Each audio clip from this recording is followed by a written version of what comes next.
pour a cup of coffee and wake the kids. It's the Central Ohio High School Showcase with Derrick Owens Jr. Now here's your host of the C.O.H.S.S, D.O. Jr.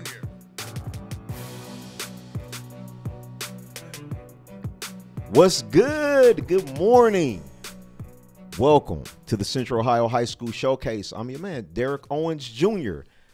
Wow, what a night last night. You see that beautiful skyline in the back. It's not like that. Well, maybe a little bit this morning. Still a little crisp. Last night it was a little drizzly. Rain out there. Maybe had some impact on a couple games. Maybe helped some teams out a little bit. It's the Central Ohio High School Showcase, man.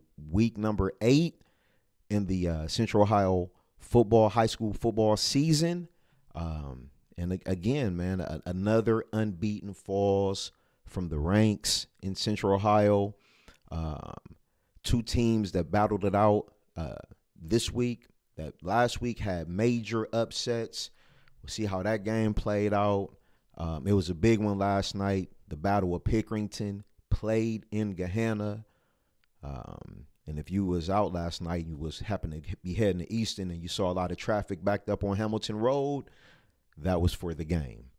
It was a jam-packed, big-time game last night, Pick North versus Pick Central. Tigers come out victorious. We'll talk about that more. We get into our Pick 6. A lot of other big games throughout the area. Olentangy Orange, Zach Harrison, top player in the state, one of the top players in the nation, with a big impact last night, helping his team get a victory and trying to inch them closer to the playoffs. You know how we do, man. Every morning, every Saturday morning, 10 a.m. to 11 a.m., I got my man, producer G, with me. Good morning, G. How you feeling today? He's good. And look, I want you to like the show. Comment. Tell me who your school is. Tell me, did they get a win last night? Did they take a tough loss? Did you have an outstanding performer like KJ Price at London? Another amazing game that he had last night. Wow. And that showdown coming up week 10. Whitehall, London. Hey, I'm telling you, I'm excited for it, okay? We got a big one next week. Reynoldsburg. I got a W last night. So, you know how we do. Like the page, Facebook, Twitter, YouTube. Put your comments in there. Ask me whatever's going on, what you want to talk about. Who's the top teams in the area? We had some shakeup with that. Hilliard Davidson with a big win last night. Are they possibly the top team in the area? Could they be carrying the mantle in the playoffs for Central Ohio? They've done it again. They've brought the trophy home twice. Could they be looking for a third? But you know how we always do, man. The C.O.H.S.S score rundown. We're going to run down all of the scores from last night. And we're going to – I got a special guest later on too. Just somebody that knows the history of all this kind of stuff that we're talking about, not only in football but basketball, you know, big news in women's basketball a couple weeks ago.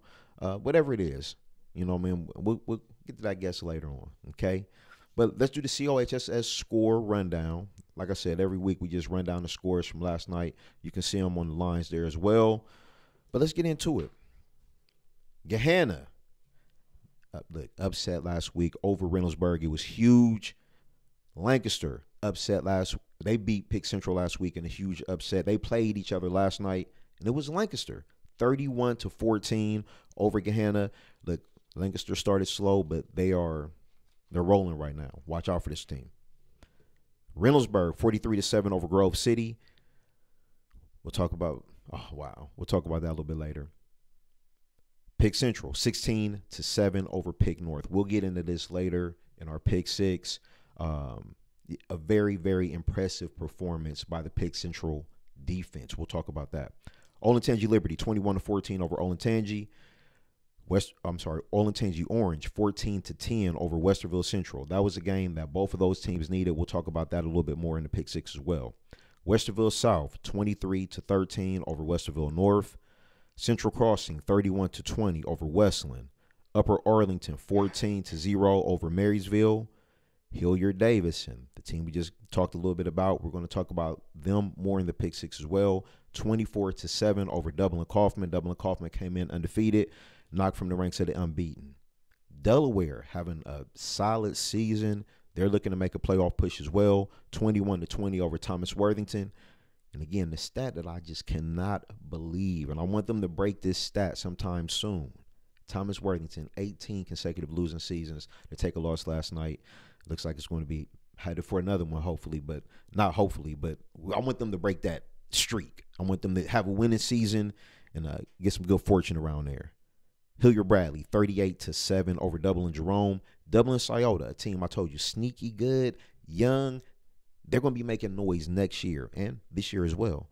38-7 over Dublin Jerome. I'm sorry, Dublin C.O.H.S, 38-20 over Olentangy Berlin. Hilliard Derby versus Worthington Kilbourne. This was a shootout. I'm just playing. 7-0. Hilliard Derby gets that victory. New Albany, an impressive team, 41-7 over Big Walnut. Groveport, a lot of young talent there as well. They're going to be looking to make an impact in the next couple seasons coming up. 16-0 over Newark. Lincoln Valley gets the victory, 35-0 over Newark Catholic. Moving on to the City League and some scores here. Beechcroft, 19-0 over Westone. Centennial, 42-0 over Lyndon McKinley. Shout out to Jalen Gilbert there. Nice quarterback in the city. Marquise Scott, another talented running back Centennial has on their roster. They're young. Keep watching those young men grow. You hear hearing things, big things from them in the upcoming seasons. Columbus East, 14-12 over Mifflin. I just want to shout out the staff over there at East, man. Took over a couple years ago, but they're trying to turn things around. You know what I mean? And there's baby steps that are involved, but they're making progress, and it's good to see Columbus East with a 14-12 victory over Mifflin. And shout out to Mifflin as well, man. Tough season, but they got some good players over there. Amon Thornton, he's one of the best in the state, athletically, period. And Tavion Scales, another good player over there. So, good game there. Briggs, 30-20 over Afrocentric.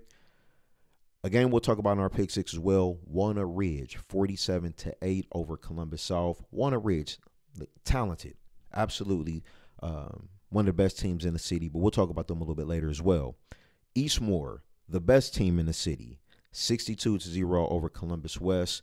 One of the best players, not only in the city, the district, the region, but one of the best in the state. Savon Edwards, another big game. He's just an amazing player, and they got some talent over there. So watch out for them as they make this run towards the playoffs as well. Marion Franklin, 14-12 over Independence. Another game we'll talk about in our pick six. This was a big one last night in the CCL. Hartley comes from behind to beat the Sales, 21-14. That was a huge game. Playoff implications and CCL title implications. And Coach Birchfield, man, he continues to get it done, man. Watterson, 37-6 over St. Charles. Whitehall, Raymel Bird. You've seen him here on the Central Ohio High School Showcase. He's just been putting up video game numbers all season long. Had another total 200 yards last night, 37-10. They get it done over Bexley. They're going to be making some noise when we get to playoff time. Watch out for Whitehall. Grandview, 46-19 over Liberty Union. Amanda Clear Creek, a big one, 47-2 over Circleville. Hamilton Township gets it done in a little awkward score there, 9-8 over Tays Valley. Harvest Prep, a team that lost historically, statistically, two outstanding players last year, Daniel Bangura, Isaiah Mullins, who led him. Isaiah is up at Wisconsin now making plays. Daniel Bangura, the all-time leading rusher in the history of Ohio high school, okay? They lose both of them, and they're back undefeated again. They keep churning out good seasons after good seasons. Harvest Prep, 40-0 over Grove City Christian. Lincoln Heights, they get it done over Watkins Memorial, 46-27. Granville, 42-0 over Lakewood. Johnstown, another one of the best teams in the state. Surrounded a little on the outside of Central Ohio locally, but hey, watch out for this team. They're making noise. 58-23 over Utica. Okay. And as we finish up here on the on the C.O.H.S.S score rundown, couple other scores here. Northland, the Branham brothers. You know how they do, man. 43-8. John Branham, Khalil Branham, just doing what they do. London, 49-14 over Reedy. And they have a young man that's putting up some historically amazing numbers as well. KJ Price, he had another huge game last night, over 300 yards and a bunch of touchdowns. 49-14 again. I keep talking about it, man, because it's something to look forward to at the end of the year. Week 10, Whitehall's having an amazing year, only one loss on the year. London undefeated. Both teams are going to be state ranked. It's going to be a clash of two of the best players in the state, Ray Melberg, KJ Price. I can't wait to see it. A lot of hype should be around that one, and it should be. Columbus Academy, they get it done last night, 59-9 over Bloom Carroll. Bell Fountain beats Jonathan Order 22-13. And Worthington Christian, they take care of North College Hill 41-12. And that's going to wrap it up for the C.O.H.S.S score rundown. We get that to you every single Saturday morning, 10 a.m. to 11 a.m. Just in case you missed anything, again, you can check out the scores up here on the lines going across. It was a big night last night. And we're going to get into our pick six here. And for that, I'm going to bring in somebody that it's just a pleasure for me to have on. Just what he's seen, what he's been able to cover, it's been amazing. From the Columbus Dispatch, you read his work all the time. When it comes to just athletics, not only high school, but college, professional, one of the best that ever do it around here. Steve Blackledge, how you doing today, sir? What's going on? Good morning. Hey, I just want to say I want to thank you again for just joining me and just talking about some of the teams, some of the players, how this stuff is going to play out as we get to the playoffs. Teams that maybe saw their shot slip away last night. A team like Pick North came in with a lot of high expectations. There's still games to be played, and we'll see how that plays out. But again, Steve Blackledge from the Columbus Dispatch. You were at Hilliard-Davidson last night. Dublin Kaufman. Dublin Kaufman. I keep messing that up. Dublin Kaufman. You were there. But for that game, Hilliard-Davidson versus Dublin Kaufman, and we're going to get into that as well. But I want to just go through the whole pick six. I want to talk about some of the teams, some of the players that you've been able to see, been able to cover, and just kind of your thoughts overall on where we are in football. But we'll talk about some other sports as well and some other tremendous athletes that we have in Central Ohio. But the pick six, we'll get that up here. Started with Olentangy Orange and Westerville Central, some big-time D1 players in this game. Olentangy Orange gets the victory last night, 14-10. It looks like just big plays for Olentangy Orange last night. They scored a touchdown on a block field goal. They took back 57 yards, and then later on a touchdown that kind of sealed the game. But there's some really good players in this game. Westerville Central, they have the quarterback LeBron Davis. They also have Dante Hunter, the defensive end that's going to Purdue. But for Olentangy Orange, Zach Harrison, one of the best players in America. Their team has been different since he's came back. You got a chance to do a piece on him, just your thoughts on Zach, and then we'll talk about the team going forward and his impact to the team. Well, it looked like last night was his best game of the season from what I could see on the stats. He's been pretty much limited. I'm told he's been playing better tight end than he was defensive end from what I've been told the recent weeks. But last night he, like you said, he had a blocked field goal that led to a touchdown, and I think he had 9 tackles and he had like 4.5 DFLs and 3 sacks. So he had a really big game last night. He did. He is an amazing athlete. It's funny that you brought up the tight end, right? The tight end position, because athletically, we've talked about this before. You know what I mean? Just the kind of physical specimen that he is, being able to run. We see him at track meets. You cover track meets, so you've seen him kind of at his best. Not when he's not been healthy, and still he runs amazing times. 11 flat, 10-9, just kind of out there jogging. But on the football field, that would be such a difficult matchup at the tight end position. The way the game is being played now, you see guys like Gronk and Travis Kelce. I think that he could be, one of the best that we've maybe ever seen at that position. With health and just the progression, for a young man and his development. But do you think that tight end could be a possibility for him on the next level?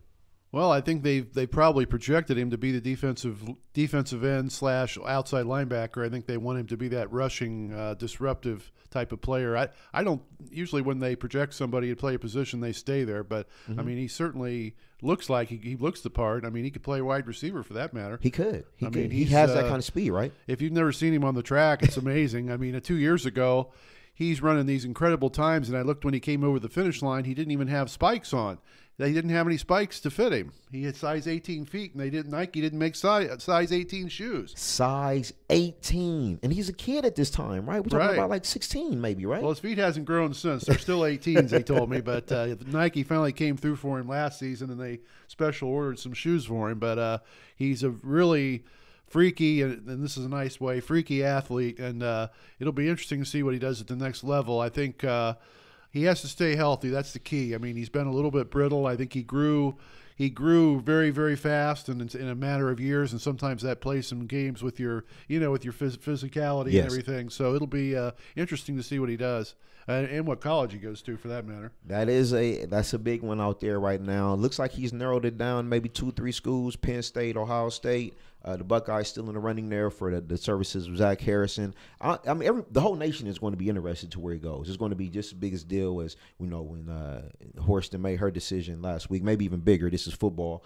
But what do you think? Do you I don't really have a gauge on it. I guess I've talked to some people off the record, and I was told by some people that he'd like to get out of town and kind of explore his options, maybe either at Penn State or Michigan. But he's got a lot of pressure from within and from the community and from his parents to stay at Ohio State. So it'll be interesting to see what he decides. I don't really have any insight. I'm seeing online that OSU is the big favorite, and of course you would think they would be, him being in town. But we'll see what happens. He hasn't decided yet, so he obviously hasn't made his mind up.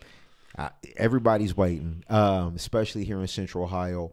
I will say he is a game-changing athlete. He is one of the best that we've ever seen from a physical perspective around here. So I'll be very interested to see as well. Now, Dante Hunter for Westerville Central, he's going to be going to Purdue. Purdue getting some athletes from Central Ohio, you know what I mean, and looking to impact their program. Not only Hunter from Westerville Central, Mershawn Rice from Reynoldsburg. He's having an outstanding year. They're having a tremendous season. So Purdue looking to pick up some of our good athletes from around here, right? Yeah, obviously after Ohio State, Michigan, and Michigan State had been the teams that were hitting this area pretty hard. Now Purdue has kind of got a footlock of sorts in this area. I think they've got 3 or 4 kids that have committed to there for next year. I think Dublin Jerome lineman, I think, is going there too. And they're usually when you get you get some sign of a contact in one community, and you get fortunate with one coach, and the coach gets certain players, and you can get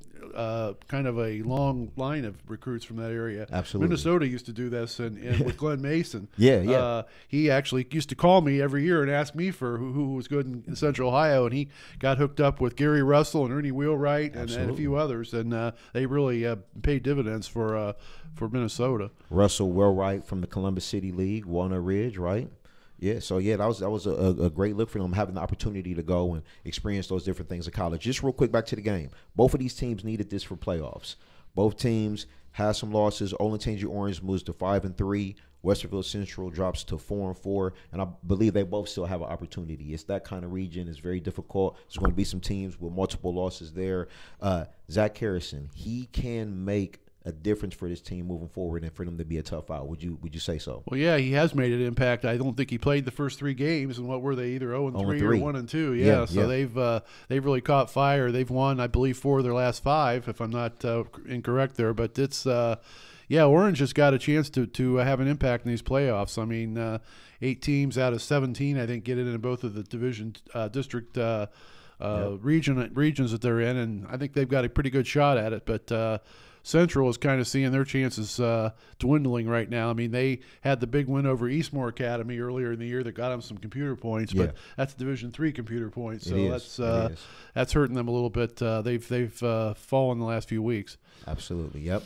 They had to win over Whitehall as well. Yeah, but again, it's a lower division team. Yeah, so but they play some decent competition. But when you're a Division I program, you got to take that next step up. Let's move on to game number 2 of the Pick Six. Okay, this game was intriguing to me for what happened last week. Lancaster versus Gahanna up in Lancaster last night. They both had big wins last week. I mean, season-making wins. Gahanna knocks off Reynoldsburg from the unbeatens. Lancaster knocks off Pick Central, the defending state champions. Then they get a chance to match up this one. It was Lancaster again with the victory, 31-14. Can you just talk about, from what you've seen, this season covering it, where Lancaster is from the beginning of the year to now, and what kind of impact that they could have as we move closer to the playoffs? Well, they're miles ahead of where they were at the beginning of the season. Lancaster, they're a kind of team sort of like Hilliard-Davidson. They rely on running downhill, being really physical. They don't throw the ball very much, but they can have an impact because teams have trouble stopping that wing T that they run because hardly anybody sees it anymore. Right. I mean, let's face it. Rob Carpenter's a really good coach, and when he's got the right elements, he's got the right recipe. He can cause trouble for every team. It's always very physical. Lancaster plays that way. Like you said, they're going to have 11 guys basically within 15 yards on the line of scrimmage. And like you said, every now and then they get a group of young men there where they believe that they can beat anybody. They always feel like that. But athletically, like you said, they've made such strides from the beginning of the season till now. And I agree, man. I think that they're going to be a tough out. They're finding their stride right now. Let's kind of move on to Gahanna just for a bit there. They had the big win last week. They've got some pieces. Justice Harris, we know about LaCar Trent again, from track and field.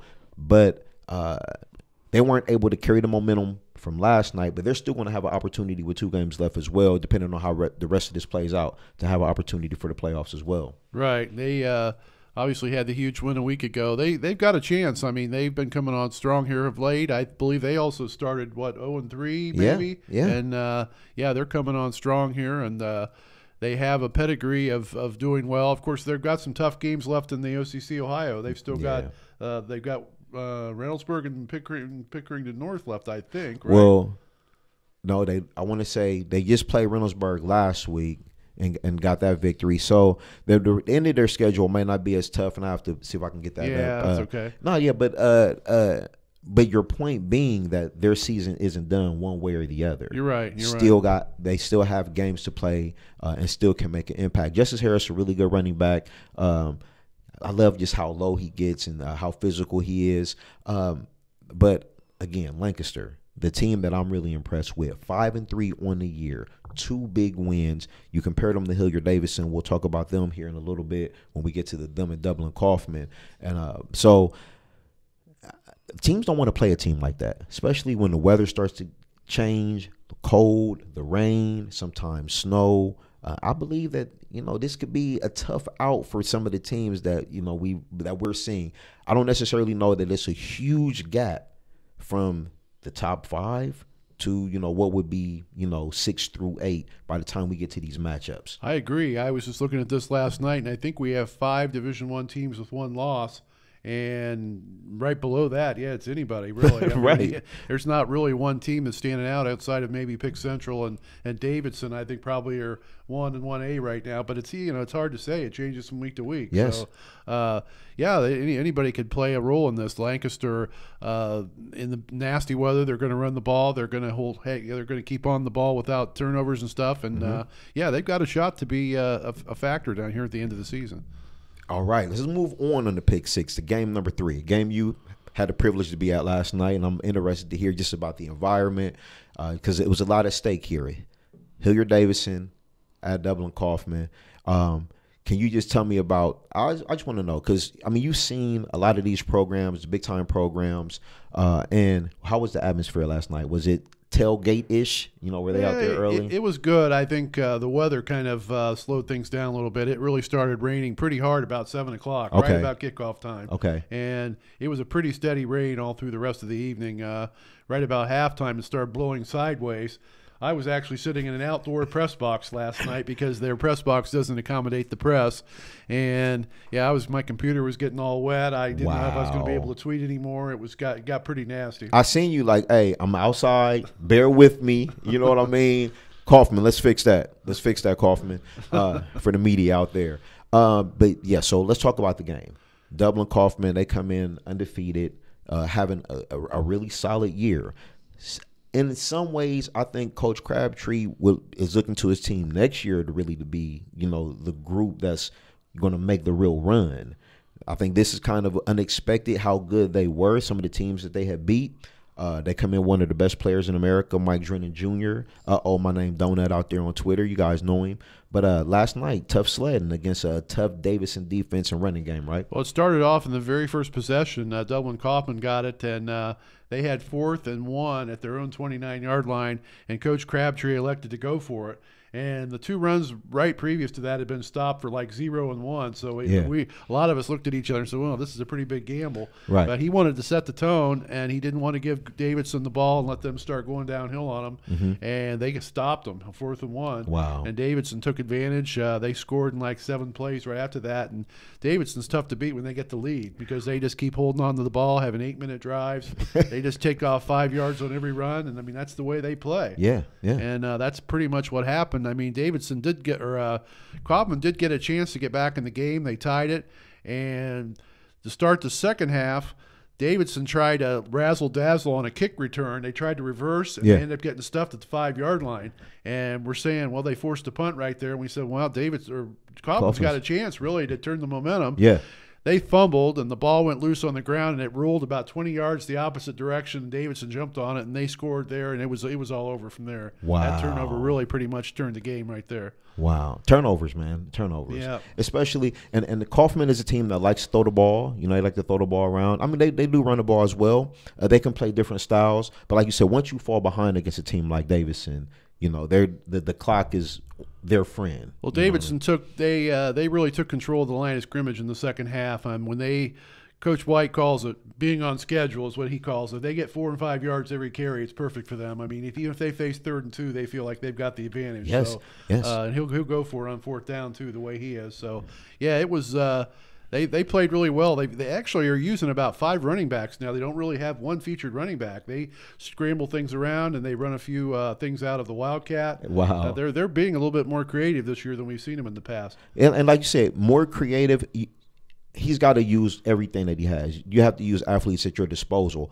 But the mentality, the discipline of the offense is still the same cores that he's been using for basically, 20 years. Right. So it's look, I think that Davidson, again, we talked about it with Lancaster as well. I think Davidson has an excellent opportunity, okay, to have to get far enough to bring home number 3. The weather's going to change. This is Ohio. This is what happens. And it's a lot of teams that want to throw the ball around now. And I think that plays right into what, Davidson wants to do, unless they fall behind, by a couple touchdowns or so. I agree with you. If you look at Davidson's resume this season, they've really beat some really good teams. Yes. And they lost to Pick Central, the only loss, and it was in overtime, 17-14. I mean, they beat Bradley, and they beat Liberty, and they beat, now Kaufman. And they've got a pretty strong resume this year. Yeah. And who knows, the regional final, we may end up seeing Pick Central and Davidson at it again. And it's more than possible. It's more than possible. And I'm signing up for that. I'll take that. I don't have a problem with it.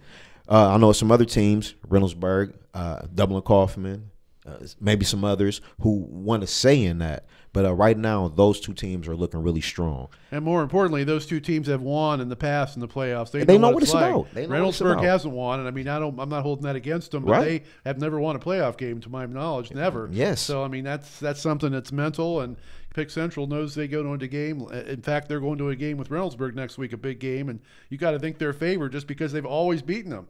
And it's so much, again, that's going to be riding.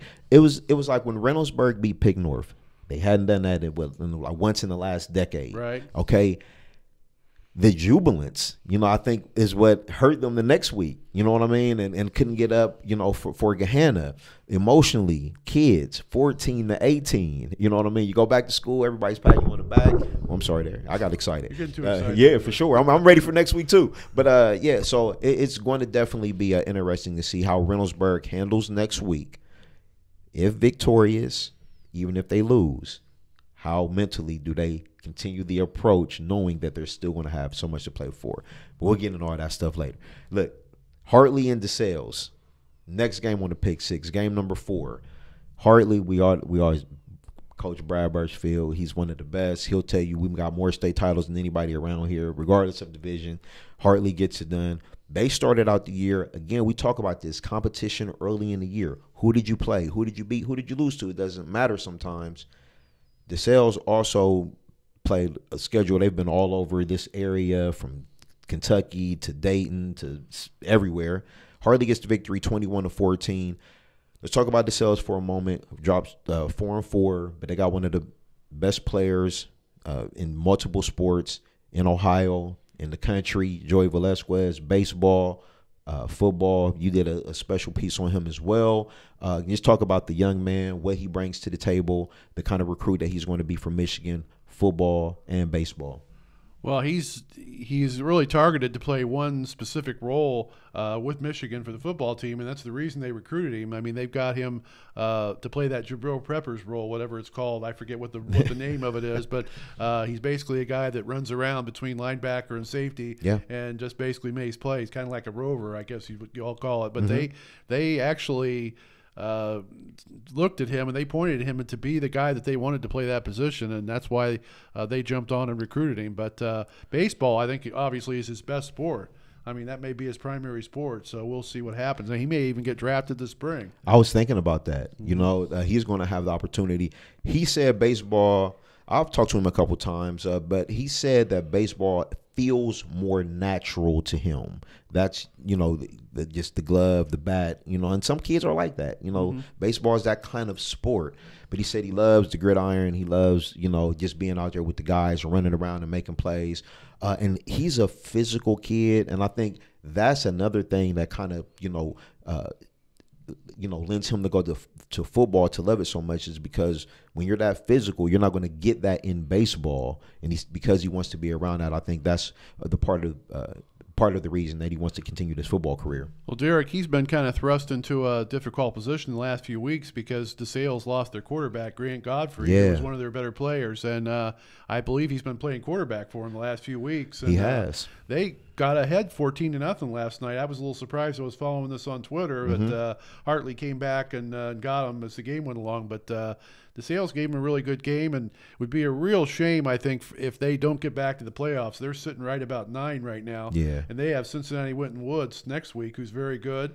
And the last week they play Watterson, and who knows whether they'll have enough points if they split these two games to get to the playoffs. And that would be really sad because they're a playoff caliber team. I agree. And they haven't, again, they've had miles that they've put on just from traveling and playing teams. And I would just like to see DeSales make it in just because they have a really good player, one of the state's best, and you want to see him on that stage. You want to see their team on that stage just to see, what he can do out there. So, again, he's been playing quarterback. He's played in the slot. He's played running back. He's linebacker. He's safety. He does it all. He's one of the best baseball players in America. Joey Velasquez, definitely a player to watch, not only now but going forward as well. Let's talk about Hartley, okay? You know what? I've been looking at the computer ratings, and it will be very, very interesting if Hartley and Eastmoor could play each other in the playoffs. I don't know if they've ever faced each other, being as close as they are to each other down the street. Right. And I'm ready for it. I'm here for that, definitely. I mean, we talked about this, I want to say at the end of the show last week, Hartley and Eastmoor, that could be special. And I think both teams right now, I think it's a good matchup. Not one of these seasons where like Hartley's amazing and Eastmoor may be down or vice versa. I think right now they both have very solid players. Miles, the quarterback. Miles Fleming, the quarterback. We've seen him on the track as well. Love track athletes. I love track athletes. But he's a great player. And then Jalen January, he's been the guy that's been carrying the load. Hartley always has a guy that's going to do that. Anything different about this year's Hartley team that you've seen over the last couple years when they've made these state championship runs? Well, I think their quarterback, like you said, Fleming, is a real playmaker. I mean, he's not just he's not just back there handing off. He's actually a pretty good athlete and a threat to go the distance running or making big plays through the air.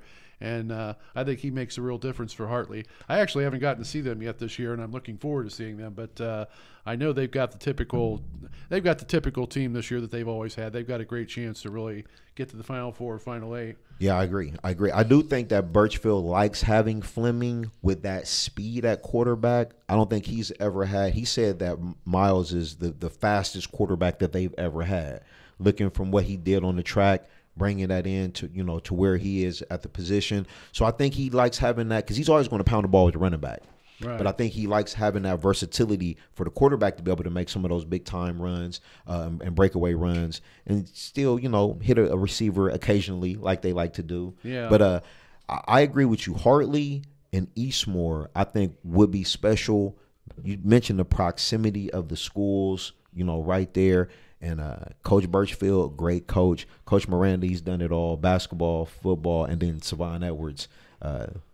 He's special. It's funny. I just thought about that the other day. I was at Eastmoor interviewing Savon, and I came back and drove by Hartley, and that's when the thought came to my head. I said, "Yeah, they could play each other." Right. I said, that would be interesting. Right. Shout out to Savon Edwards, man. He's on another recruiting trip today. I tried to get him in here. Shout out to Dad Savon Edwards, man. He was one of the greats at Eastmoor. His son is just carrying on that legacy of that name. Very special family. Eastmoor is rolling. Let's talk about them for a minute. They're rolling right now. They look like this could be a team, like you said, a early matchup, maybe with Hartley. But if whoever comes out of that, they're going to have an opportunity, right? Well, I tell you, I saw Eastmoor's only loss to Westerville Central, and people look at it and they go, "Oh, it's 55-20. They got spanked." But what they didn't see was Eastmoor actually outgained Westerville Central by almost double in that game. They just made like 5 turnovers that cost them the game. Right, but they have a real good team if they can hang on to the ball. I mean, they've got good balance. Got a good quarterback who can throw it, and they got Savon. They got Micah Coleman's a really good running back. He is, and great blocker for Savon as well. And they've got some athletes. I mean, they've got a great chance, I think. And I got to see them against Walnut Ridge as well. Yeah, and that was a really good, huge win for them. We're going to talk about that team coming up here in a little bit, definitely. Walnut Ridge, actually, we'll talk about them next. Walnut Ridge versus South, big game last night. My Bulldogs haven't been, you know what I mean? Hey, they're having a great year. They are, man. They really are. Again, a shout out to Coach George Yates, really coming in, changing the culture, providing the young man with some discipline. It's tough to do in certain areas that we know about, I think this is the second winning season they've had since Coach Eppert retired, if I'm not mistaken. Coach Eppert was the coach when I was in school. I know. Yeah, so it's you said this is the first or I think second? It's the second. They had one winning season, 6-4 back in like 06. Wow. And then since Eppert retired, this is only the second winning season. And I want to say Eppert retired in like 95, maybe somewhere around there. Right. Yeah. So it's been tough on my alma mater. But George Yates has restored the bark in the Bulldogs. They came in 6-1, but they ran up against a team that has a lot of talent. They do, and Walnut Ridge they've outscored their opponents something like 420 to 50 something this year. I mean, they're absolutely clobbering their competition, but they lost the one game they needed to win against Eastmoor, and right now they're 11th in their region. It's a very, very tough region, that Division II Region 7. Very strong. It includes all the teams from up in Canton and Massillon, and they're going to need some help here to get there. I mean, I'm not sure who they have the last 2 weeks. I think they have Independence, which could help them because they're about a 500 team. Yeah. But it would be a real shame. Every year, this Walnut Ridge plays this game right. They're right on the edge of 8 and 9 for going to the last week, whether they can make the playoffs or not. I'll tell you just from my perspective. I want to just talk about some of the players that they have. Keon Magwood, special athlete, football, basketball. I want you on that track. Get out there on that track, Magwood. But Julius Wood, safety, another really good player. Isaiah Murphy, the quarterback, really good player. Spreads the ball around, sees the field really well. Sincere Staples, another young man. It just surprised me that Walnut Ridge didn't necessarily go out there on the limb a little bit more. They had the talent to really make some noise, and I thought that you mentioned the competition. Competition-wise, I felt that they could have went out there and maybe played a little bit tougher of a schedule, not necessarily worry about the wins and the losses, because there's going to be teams that make the playoffs with multiple losses. So I think this would have been a really good year for Walnut Ridge to kind of step out there on the limb on the schedule side, and it would have helped them in this playoff chase. Well, a lot of time these schedules are made up 2 and 3 years in advance, and Yeah. you really can't tell who's going to be good and who's going to be bad. I mean, Eastmore thought they had played a really tough team with Franklin Heights, and Franklin Heights lost their quarterback, and look what they've done since then. You can't really tell, but they are for real. I mean, I saw them against Mifflin the first game of the year, and boy, they're formidable. I think they've got a really good team. I absolutely. So it would be for them to be able to showcase the athletes and the team and the coaching staff that they have, Coach Maddox over there. It would be nice to see them have an opportunity to get in the playoffs so they could take that next step up against the better teams out there. And I think that they have the talent to play with any of the teams that are within their region to make a run here. So we'll see how it plays out. You mentioned some of the talent that they have there. A guy I really like is Javaris Leach. Yeah, the young guy. Speed running back. Yes. Yeah, he's really complimented Staples well, and I think he's averaging like 10 yards a carry. He's really been a factor for them. And he's a young guy too, like a sophomore, I believe. Yeah, so that's another one from the 4.841 we'll be looking to in the future. And again, they have a really talented roster, so hopefully they can get into the playoffs and make some noise there when they get there as well. And again, for South, a culture rebuild.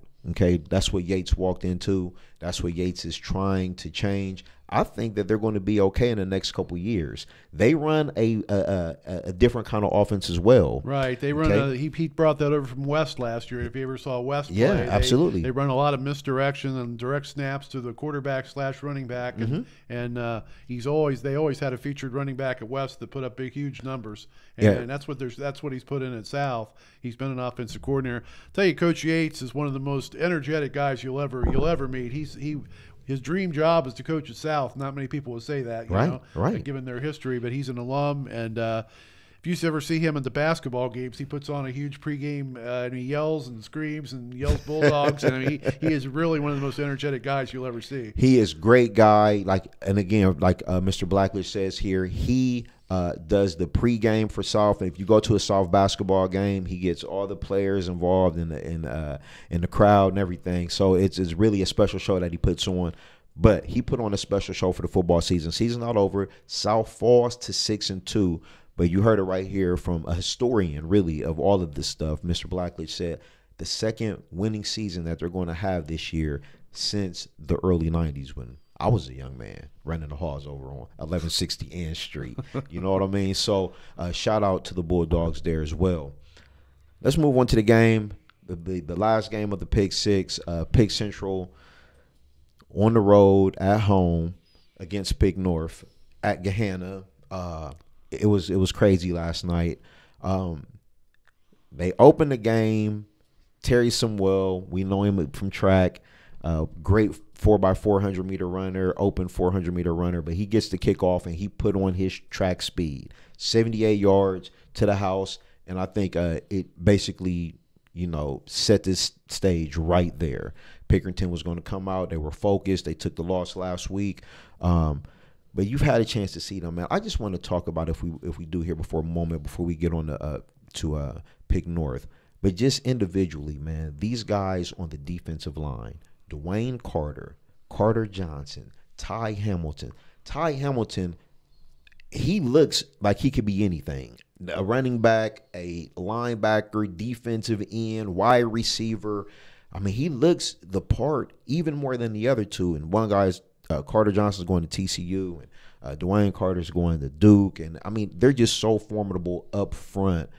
It's going to be hard to beat this team, right? Yeah, and I think they're really good in the back, too. They've got some really good defensive backs. Yes. Some of the better ones, Jaquan Crawford is really good, and Samuel's back there. And Lorenzo Styles Jr. Yeah, Styles is very good. I really like their defense, and I think their offense has looked good when I saw them, too. They call some really clever plays. I mean, they keep things somewhat simple, but when they make sure that the plays are executed very well when they run them. They'll do a shovel pitch or a inside trap run, and they're very well executed, very crisp. I mean, Crenshaw has done that little shovel pass a few times, and it's worked out perfectly when I've seen him. So I like the way they run their offense. I think their coordinator really does a good job. Both coordinators, for that matter. Jeff Lamonaco is almost a legendary defensive coordinator for them. He's been there so long now. Yeah, share it. Defensively, we brought that up. Now, offensively, it wasn't a great game for them last night. The weather had a lot to do with that. Jameer Jackson, he had missed a couple games, got dinged up against Gahanna, sat out the Lancaster game. He is a young man that they depend on very heavily in the run game. Kind of opens up things for Crenshaw in the passing game to hit the receivers like Styles, like Sumwell, and others that they have. But he was back last night. He made an impact, got in the end zone, looked to be, getting back healthy again. So I think they're going to be rounding into form at the right time. I do want to move over to Pick North. Mike Lowry returned after a stint at Gahanna. Carter Johnson, again, from Gahanna over to Carter went to Pick Central. But Pick North, they thought that this was going to have they had the weapons. Tyler Foster, they're loaded on the outside. Chris Scott. Right. I think what hurt Pick North last night, and I think what's kind of bitten them in these games that they lost, is just the inability to be consistent in the run game. I think that hurt him last night. Mike Lowry was running for his life last night, man. The D-line was just so good for Pick Central. Just talk about what the possible expectations that they had at the beginning of the year, bringing Mike in after losing the State Player of the Year, Jimmy Wyrick, and their opportunity still with 2 games left to get into the playoffs and make this run. I think they've got a really talented team. They're going to give anybody trouble they play down the rest of the way. I mean, in the playoffs, because they have a passing game like pretty much nobody else in Central Ohio has. Yes. I mean, Mike is a fine quarterback, and he's got some good receivers. Like you said, they really don't have they don't really have much of a running game. I mean, which there are a few teams like that around here, but they pretty much just run when they're overloaded on the pass, and they just got to do it to change people up. So it's not a consistent running game that they have, and it would be helpful if they could get one of those going some week. Now, the running back last night, and I want to just find his name here if Martin, I can. Maybe? Yes. Had a big game, over 100 yards, about 120, 130 yards. And I think that in the second half, Pick North went to the running game, and they seen that it could help them and open up the offense. Now, I don't know if it's going to be too little too late, but I think if it's something that they can continue to lean on to help Mike out so he can get back and get set and find the talented receivers. Tyler Foster, who is a friend of the program, we had him on here on the Central Ohio High School Showcase. He's almost unstoppable at the tight end position. About 6'6", agility, hands. He's not a burner, but, I mean, to have a weapon like that, and I just, even last night I feel like they could have even used him more between the running game and Foster. You kind of bring things in a little bit, kind of slow the game down. I mean, it was a tight ball game, 16-7, but Pick North definitely talented, has great players. Jack Sawyer, you did the piece on Pickerington early in the year. He's another great player. Defensively, they played well, okay? I just thought, again, that opening kickoff kind of set the tone. Do you look for Pick Central to be able to make another run this year, be able to get back to the state? Again, we talked about the road they're going to have. It's going to be difficult, but is this team not necessarily the same team last year, a lot of the same pieces, but you think they have what it takes to go back again? I think they have what it takes. Yeah, I mean, it's especially the way things have shaken down in Division I around here in our region, at least, especially the 2 regions that our teams are in. I think they've certainly got to be the favorite to get through here, at least to get to the Final Four. I think them and Hilliard-Davidson are maybe on a collision course, but it's. They have a certain confidence about them, an air of confidence. And when you win the state championship, you make the Final Four the year before, you have an expectation to win. I mean, these kids all got to play 15 games last year, 14 the year before. So they've got experience in the playoffs, even the ones that weren't factors last year. They were there. They know what the feeling is. They know what it takes. And I really think Jay Sherritt's a good coach. I've always had a lot of respect for him for how he handles the kids. Absolutely, absolutely. Another young man I want to shout out, C.C. Gordon. What's up, CC? He had a big game last night. CC wanted to make more plays. He said, I want to make more plays. I got a chance to be down there on the sideline, both teams. So, yeah, it was an amazing night last night when it came to the shakeup. Davison gets the win, knocks Kaufman from the ranks of the unbeaten. Pick Central versus Pick North, always a historic game.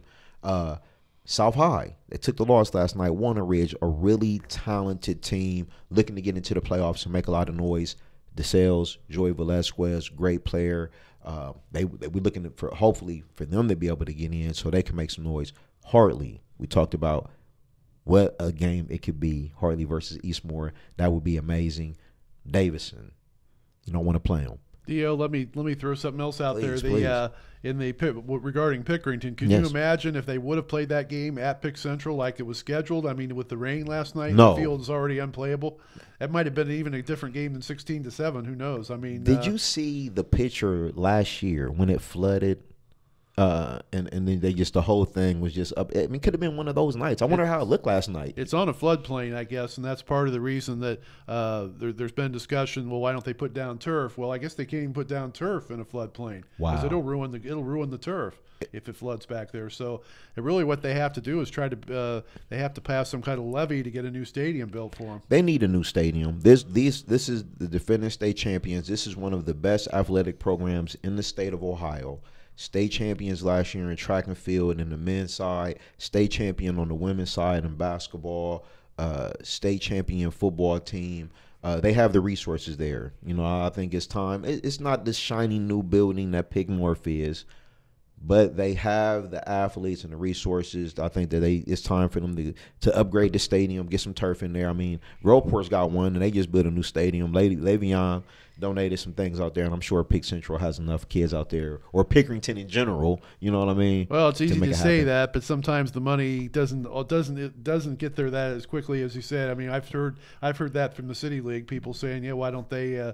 Why doesn't some of these alums put a whole bunch of money towards fixing up a school or a stadium? But they can't earmark. In the Columbus Public, you can't earmark money for one school. It has to be earmarked to the Columbus City schools, and they do with what they want. Yes. So yes. you can't get an old Northland grad. Jaron Soliger couldn't just come in and say, hey, we're gonna put in new stadium. We're gonna do the gym, and the football stadium, yeah. So I mean, you're right. You're right. It would have been it would have been a crazy game if it had been played at Pick Central. Actually, who knows how it would have ended up? Maybe everybody would have went out on rafts instead of cars. Who knows?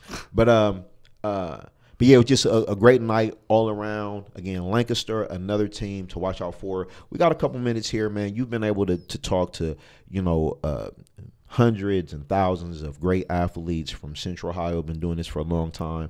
I don't want to put your age out there, but you once covered me in high school when I was out there running laps. I'm covering kids whose parents I covered now, and that really makes me feel old, dude. Yeah, I mean, old, but not necessarily. The youth keeps you young at heart, man. You're able to. I know just seeing that is something that it has to be special. Seeing a kid that you cover their parents.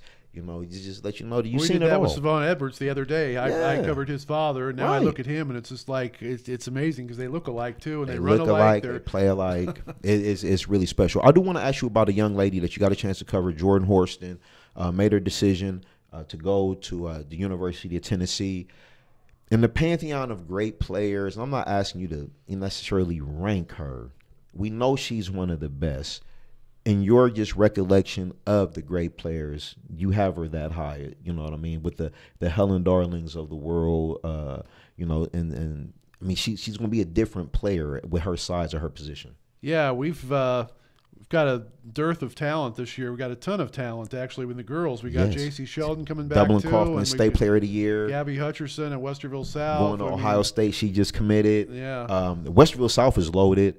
Again, not only those, Pick Central, the defending state champion, Madison Green, I'm sorry, her name escapes me, Malika.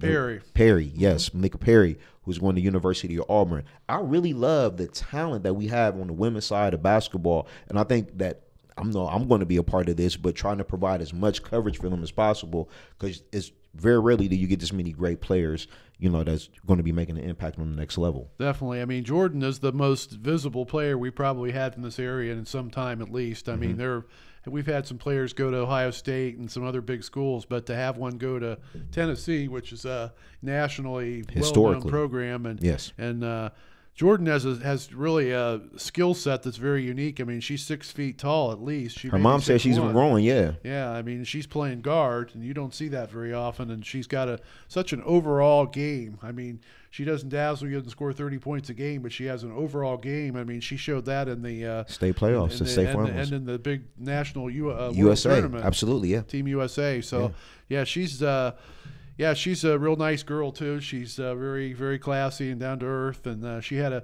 very interesting announcement day. She had a big video made up, and she did it in front of the school's whole student body, and it was quite interesting. And she was really nervous. I was standing with her backstage up on the stage, and she was walking around, pacing around, doing jumping jacks. She was really nervous. She knew where she was going already, but she knew she was in front of all these people and being representing herself. So, which is weird because she's nervous doing that, but in front of crowds, for her country, she's right at home on that basketball court. State championship, she's right at home in front of those crowds. So it was a big moment for her and her family, and I'm very excited for her and her opportunity, what she has going forward.